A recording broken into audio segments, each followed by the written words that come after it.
Canto 7. Entrada de Ulises en el palacio de Alcino. Mientras así rogaba el paciente divinal Ulises, la doncella era conducida a la ciudad por las vigorosas mulas.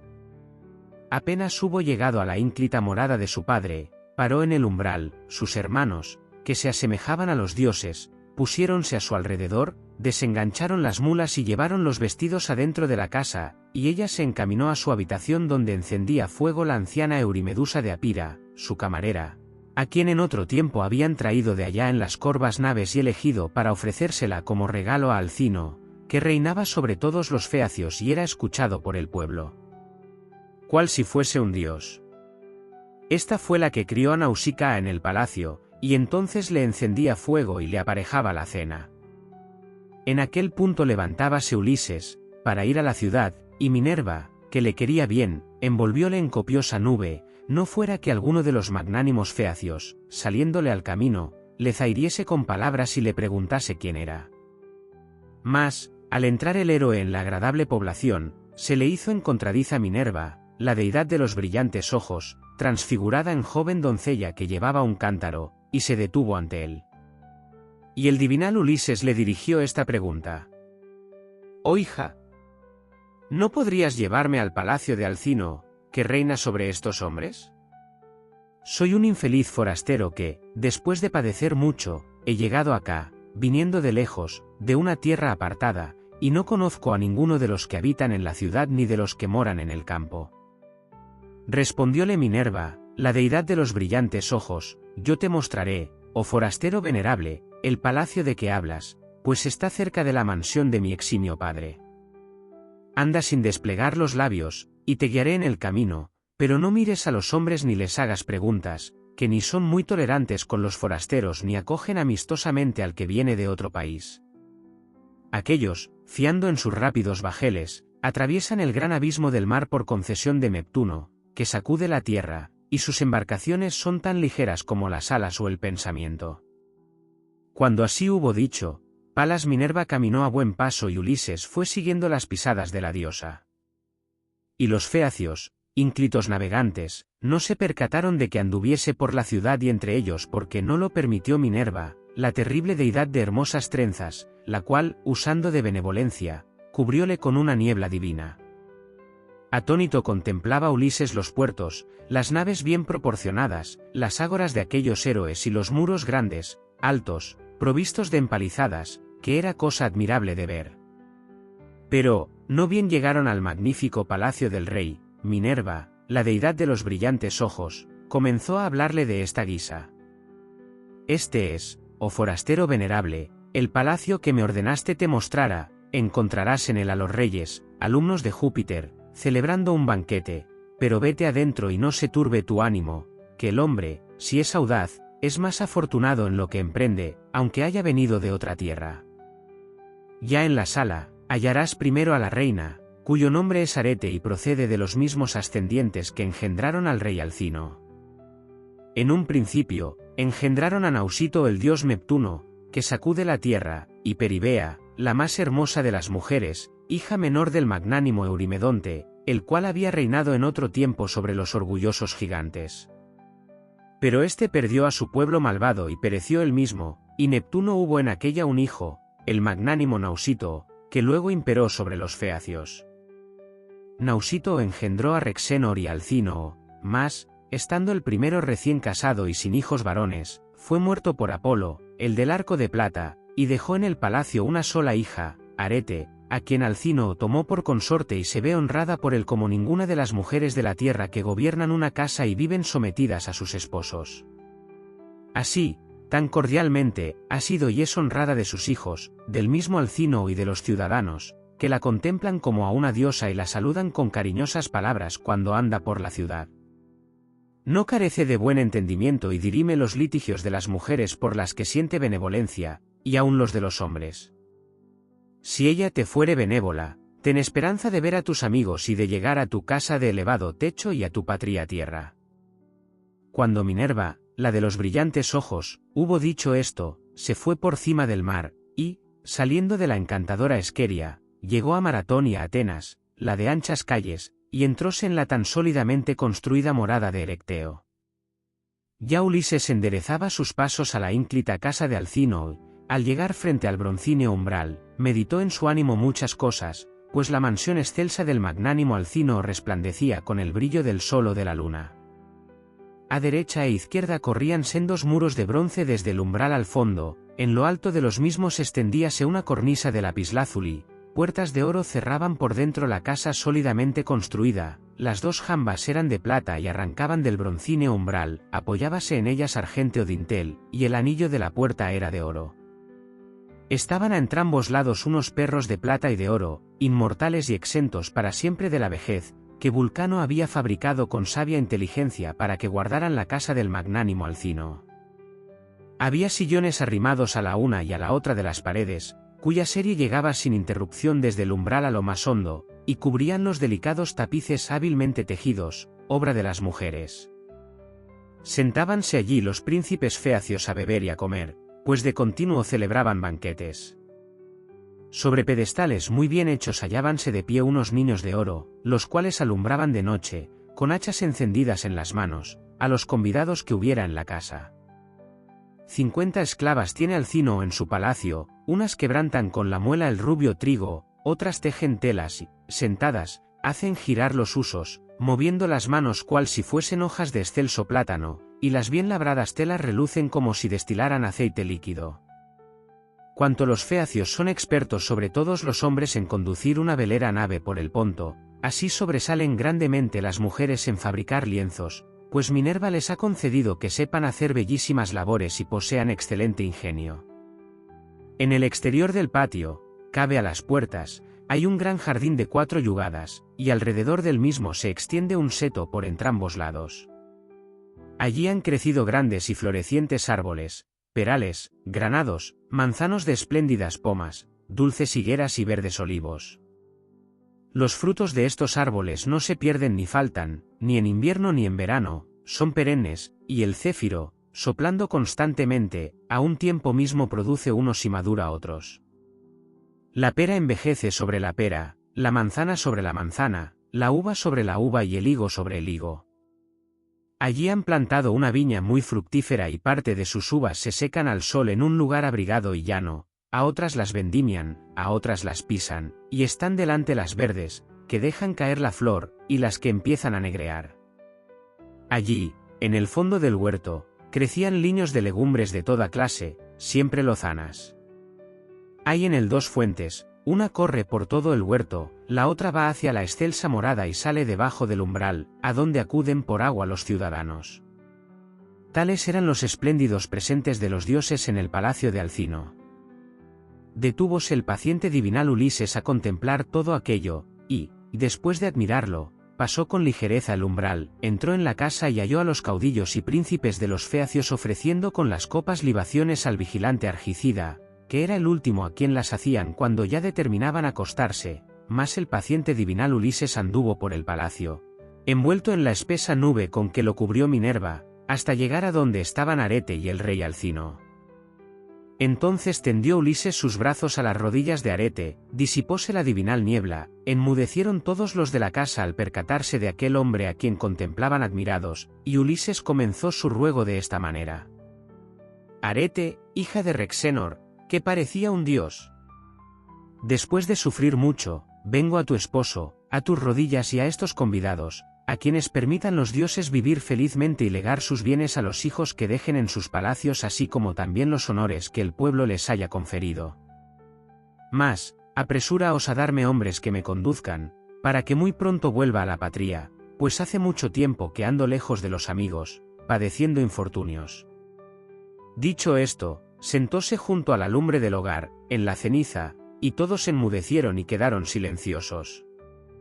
Pero, al fin, el anciano héroe Equeneo, que era el de más edad entre los varones feacios y descollaba por su elocuencia, sabiendo muchas y muy antiguas cosas, les arengó benévolamente y les dijo: Alcino, no es bueno ni decoroso para ti, que el huésped esté sentado en tierra, sobre la ceniza del hogar, y éstos se hallan cohibidos, esperando que hables.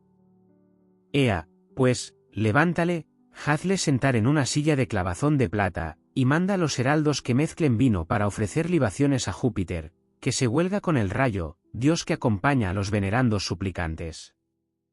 Y tráigale de cenar la despensera, de aquellas cosas que allá dentro se guardan. Cuando esto oyó la sacra potestad de Alcino, asiendo por la mano al prudente y sagaz Ulises, alzóle de junto al fuego e hízolo sentar en una silla espléndida, mandando que se la cediese un hijo suyo, el valeroso Laodamante, que se sentaba a su lado y érale muy querido. Una esclava dióle aguamanos, que traía en magnífico jarro de oro y vertió en fuente de plata, y puso delante de Ulises una pulimentada mesa. La veneranda despensera trájole pan y dejó en la mesa buen número de manjares, obsequiándole con los que tenía reservados. El paciente divinal Ulises comenzó a beber y a comer, y entonces el poderoso Alcino dijo al heraldo: «Pontono, mezcla vino en la crátera y distribúyelo a cuantos se encuentren en el palacio, a fin de que hagamos libaciones a Júpiter, que se huelga con el rayo, Dios que acompaña a los venerandos suplicantes». Así se expresó. Pontono mezcló el dulce vino y lo distribuyó a todos los presentes, después de haber ofrecido en copas las primicias. Y cuando hubieron hecho la libación y bebido cuanto plugo a su ánimo, Alcino les arengó diciéndoles de esta suerte: «Oíd, caudillos y príncipes de los feacios, y os diré lo que en el pecho mi corazón me dicta. Ahora, que habéis cenado, idos a acostar en vuestras casas, mañana, así que rompa el día, llamaremos a un número mayor de ancianos, trataremos al forastero como huésped en el palacio, ofreceremos a las deidades hermosos sacrificios, y hablaremos de la conducción de aquel para que pueda, sin fatigas ni molestias y acompañándole nosotros, llegar rápida y alegremente a su patria tierra, aunque esté muy lejos, y no haya de padecer mal ni daño alguno antes de tornar a su país, que, ya en su casa, padecerá lo que el hado y las graves parcas dispusieron al hilar el hilo cuando su madre le dio ser. Y si fuere uno de los inmortales, que ha bajado del cielo, algo nos preparan los dioses, pues hasta aquí, siempre se nos han aparecido claramente cuando les ofrecemos magníficas hecatombes, y comen, sentados con nosotros, donde comemos los demás. Y si algún solitario caminante se encuentra con ellos, no se le ocultan, porque somos tan cercanos a los mismos por nuestro linaje como los cíclopes y la salvaje raza de los gigantes». Respondióle el ingenioso Ulises: «Alcino, piensa otra cosa, pues no soy semejante ni en cuerpo ni en natural a los inmortales que poseen el anchuroso cielo, sino a los mortales hombres. Puedo equipararme por mis penas a los varones de quienes sepáis que han soportado más desgracias y contaría males aún mayores que los suyos, si os dijese cuántos he padecido por la voluntad de los dioses. Mas dejadme cenar, aunque me siento angustiado, que no hay cosa tan importuna como el vientre, que nos obliga a pensar en él, aun hallándonos muy afligidos o con el ánimo lleno de pesares como me encuentro ahora, nos incita siempre a comer y a beber, y en la actualidad me hace echar en olvido todos mis trabajos, mandándome que los sacie. Y vosotros daos prisa, así que se muestre la aurora, y haced que yo, oh desgraciado, vuelva a mi patria, no obstante lo mucho que he padecido. No se me acabe la vida sin ver nuevamente mis posesiones, mis esclavos y mi gran casa de elevado techo». Así dijo. Todos aprobaron sus palabras y aconsejaron que al huésped se le llevase a la patria, ya que era razonable cuanto decía. Hechas las libaciones y habiendo bebido todos cuanto les plugo, fueron a recogerse en sus respectivas moradas, pero el divinal Ulises se quedó en el palacio y a par de él sentáronse Arete y el deiforme Alcino, mientras las esclavas retiraban lo que había servido para el banquete.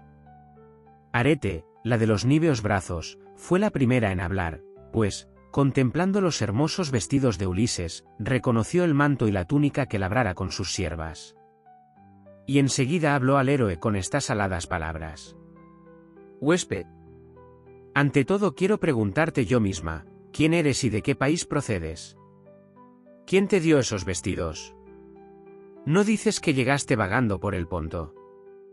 Respondióle el ingenioso Ulises: «Difícil sería, oh reina, contar menudamente mis infortunios, pues me los enviaron en gran abundancia los dioses celestiales, mas te hablaré de aquello acerca de lo cual me preguntas e interrogas.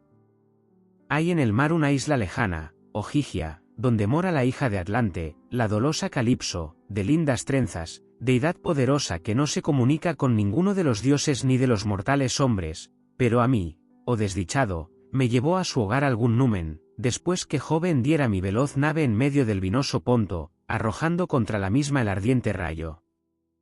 Perecieron mis esforzados compañeros, mas yo me abracé a la quilla del corvo bajel, fui errante 9 días y en la 10ª y obscura noche lleváronme los dioses a la isla Ogygia donde mora Calipso, de lindas trenzas, terrible diosa. Esta me recogió, me trató solícita y amorosamente, me mantuvo y díjome a menudo que me haría inmortal y exento de la senectud para siempre, sin que jamás lograra llevar la persuasión a mi ánimo. Allí estuve detenido 7 años, y regué incesantemente con lágrimas las divinales vestiduras que me dio Calipso. Pero cuando vino el año 8, me exhortó y me invitó a partir, sea a causa de algún mensaje de Júpiter, sea porque su mismo pensamiento hubiese cambiado. Envióme en una balsa hecha con buen número de ataduras, me dio abundante pan y dulce vino, me puso vestidos divinales y me mandó favorable y plácido viento. 17 días navegué, atravesando el mar, al 18º pude ver los umbrosos montes de vuestra tierra y a mí, oh infeliz, se me alegró el corazón. Mas, aún había de encontrarme con grandes trabajos que me suscitaría Neptuno, que sacude la tierra. El dios levantó vientos contrarios, impidiéndome el camino, y conmovió el mar inmenso, de suerte que las olas no me permitían a mí, que daba profundos suspiros, ir en la balsa, y ésta fue desbaratada muy pronto por la tempestad. Entonces nadé, atravesando el abismo, hasta que el viento y el agua me acercaron a vuestro país. Al salir del mar, la ola me hubiese estrellado contra la tierra firme, arrojándome a unos peñascos y a un lugar funesto, pero retrocedí nadando y llegué a un río, cual paraje parecióme óptimo por carecer de rocas y formar como un reparo contra los vientos. Me dejé caer sobre la tierra, cobrando aliento, pero sobrevino la divinal noche y me alejé del río, que las celestiales lluvias alimentan, me eché a dormir entre unos arbustos, después de haber amontonado hojas a mi alrededor, e infundióme un dios profundísimo sueño. Allí, entre las hojas y con el corazón triste, dormí toda la noche, toda la mañana y el mediodía, y al ponerse el sol dejóme el dulce sueño. Vi entonces a las siervas de tu hija jugando en la playa junto con ella que parecía una diosa. La imploré y no le faltó buen juicio, como no se esperaría que demostrase en sus actos una persona joven que se hallara en tal trance, porque los mozos siempre se portan inconsideradamente. Dióme abundante pan y vino tinto, mandó que me lavaran en el río y me entregó estas vestiduras. Tal es lo que, aunque angustiado, deseaba contarte, conforme a la verdad de lo ocurrido. Respondióle Alcino diciendo, huésped, en verdad que mi hija no tomó el acuerdo más conveniente, ya que no te trajo a nuestro palacio, con las esclavas, habiendo sido la primer persona a quien suplicaste. Contestóle el ingenioso Ulises, oh héroe. No por eso reprendas a tan eximia doncella, que ya me invitó a seguirla con las esclavas, mas yo no quise por temor y respeto, no fuera que mi vista te irritara, pues somos muy suspicaces los hombres que vivimos en la tierra. Respondióle Alcino diciendo, huésped, no hay en mi pecho un corazón de tal índole que se irrite sin motivo, y lo mejor es siempre lo más justo. Ojalá, por el padre Júpiter, Minerva y Apolo, que siendo cual eres y pensando como yo pienso, tomases a mi hija por mujer y fueras llamado yerno mío, permaneciendo con nosotros. Diérate casa y riquezas, si de buen grado te quedaras, que contra tu voluntad ningún fecio te ha de detener, pues esto disgustaría al padre Júpiter. Y desde ahora decido, para que lo sepas bien, que tu conducción se haga mañana, mientras dormirás, vencido del sueño, los compañeros remarán por el mar en calma hasta que llegues a tu patria y a tu casa, o a donde te fuere grato, aunque esté mucho más lejos que Eubea, la cual dicen que se halla lejísima. Los ciudadanos que la vieron cuando llevaron al rubio Radamanto a visitar a Ticio, hijo de la tierra, fueron allá y en un solo día y sin cansarse terminaron el viaje y se restituyeron a sus casas. Tú mismo apreciarás cuán excelentes son mis naves y cuán hábiles los jóvenes en quebrantar el mar con los remos. Tal dijo. Alegróse el paciente divinal Ulises y, orando, habló de esta manera. Padre Júpiter, ojalá que Alcino lleve a cumplimiento cuanto ha dicho, que su gloria jamás se extinga sobre la fértil tierra y que logre yo tornar a mi patria. Así estos conversaban. Arete, la de los níveos brazos, mandó a las esclavas que pusieran un lecho debajo del pórtico, lo proveyesen de hermosos cobertores de púrpura, extendiesen por encima tapetes, y dejasen afelpadas túnicas para abrigarse. Las doncellas salieron del palacio con hachas encendidas, en acabando de hacer diligentemente la cama, presentáronse a Ulises y le llamaron con estas palabras. Levántate, huésped, y vete a acostar, que ya está hecha la cama. Así dijeron, y le pareció grato dormir. De este modo el paciente divinal Ulises durmió allí, en torneado lecho, debajo del sonoro pórtico. Y Alcínoo se acostó en el interior de la excelsa mansión, y a su lado la reina, después de aparejarle lecho y cama.